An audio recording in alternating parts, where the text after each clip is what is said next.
Keith Olbermann is with us tonight. Keith is an award-winning sportscaster. He's sports director here at KCBS News. He is that's the local CBS station here in Los Angeles. I guess this is his first network appearance. He has a nice offbeat style of reporting. In fact, he's kind of borderline weird. Here's Keith Olbermann. Keith?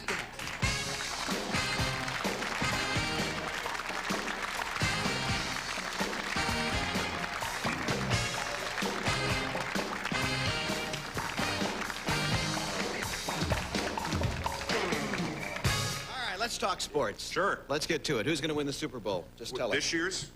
Yes, this year's. I have the 1968 results available. No. 1980, whatever this is. San Francisco. Yeah? Handily. You didn't hesitate? No. I was debating with myself whether or not to come on here and say that they'd win by 250, 260 points. I think it's a distinct possibility. Really? I mean, you just no contest? No. Cincinnati needn't show up? Well, it wouldn't be much of a game if they didn't show up. I mean, it'd be nice. Actually, I've seen Super Bowls. We all have felt that way. I think we carried one on this network at one point. But well, it happens, you know. There's all this build-up. There's 2 weeks of build-up, and then it always seems to be a little flat. What's the Jerry Rice situation? Is he hurt? Is he going to play? No, he wasn't even. I don't even think he had a mild injury. I think they did that just so we have something to talk about for this last week. Well, it worked. Well, no, I mean, the story was that he was, that he was hurt, that he'd injured his ankle. He re-injured an injury he had about 4 weeks ago. And all he felt was a twinge. But the thing was reported as everything from, you know, a broken ankle to malaria. So he was at a Miami Heat game last night in Miami doing the infamous Icky Shuffle, or his version of it. Can we talk about this? Oh, so he can't be hurt that No, I don't think so. If he can do the Icky Shuffle. Although that doesn't require a great deal of athletic success. What is this Icky Shuffle, and why is it caught on, and how can we stamp it out? I think that federal legislation is the only way at this point.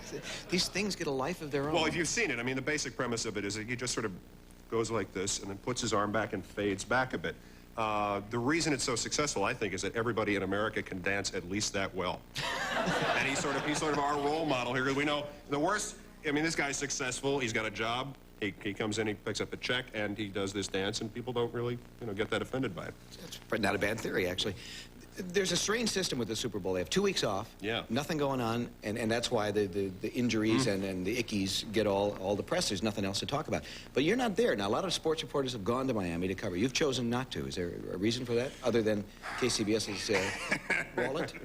Oh, no, I'm not going to say that. No, this is being shown here on my station. I can't say that. No, it's just all we ever do when we go, all the media people. I mean, you know, media people at the Super Bowl outnumber the players about 1,000 to 80.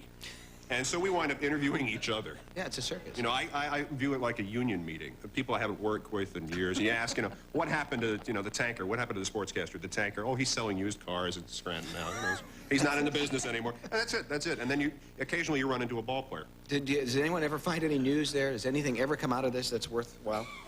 No. No. Good. No. Good. No. I can't think of one. You must get a lot of calls as a sportscaster from people who want some expert advice, assuming you can give that.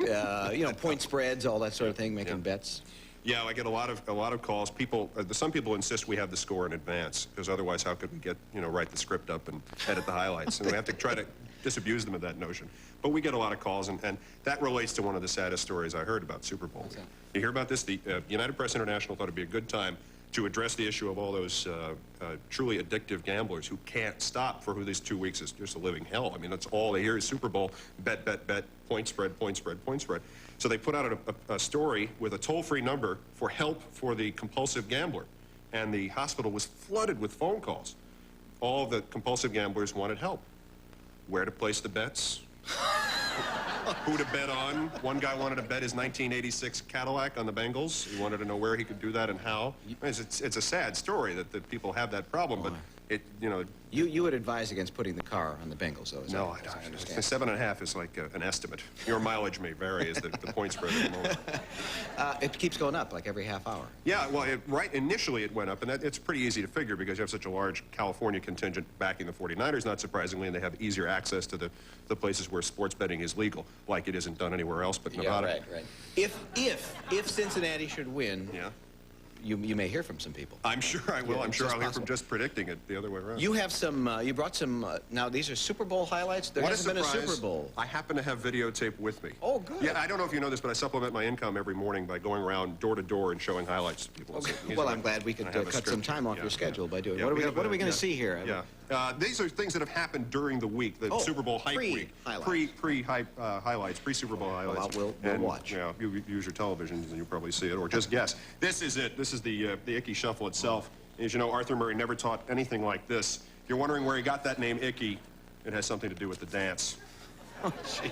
All right, now if you're covering the Super Bowl, the big day is usually Tuesday when they let you out of your hotel room and you get to meet the players. They call this media day. If you can listen real carefully, you might be able to hear the sounds of the reporters.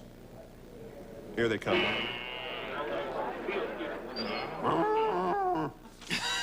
Of course, that meant there were 500 guys with cameras who wanted to see Icky doing the shuffle again. So here's a fact. As you watch him again, you can impress your friends with this. His real name is Elbert. So he must have done a lot of dancing in high school to distract people who were asking why he was Elbert. I like Icky better now. Yeah, I think it makes sense. Usually see a camera at one of these things, it belongs to a TV station. But this is Ed Brady of the Bengals with his video camera. This is his tape, his memories, what he's going to show to the grandchildren of having been at this. Well, maybe when the grandchildren are a little older, he'll show them that. Yes. And when he's through with television or football, he can become a TV director because he's already well trained. Celebrities always show up at Super Bowl week. Arriving in Miami, Spuds McKenzie in a box. Now look at this, they put him in a limo, all right? But he's still in the travel kennel. So how does he know it's a limo? Well, why didn't they just save a little money, lie to him, and tell him, put him on the bus and tell him he was in the limo? This is the Icky watch continuing. By the middle of the week, he said he'd had just about enough of this stuff, and he's losing steam. He's not alone. Here's my Super Bowl fear that Joe Montana's going to win the MVP trophy, because this was a Game of the Week award he won last week. It was the Game of the Week award that he won last week, and he dropped it.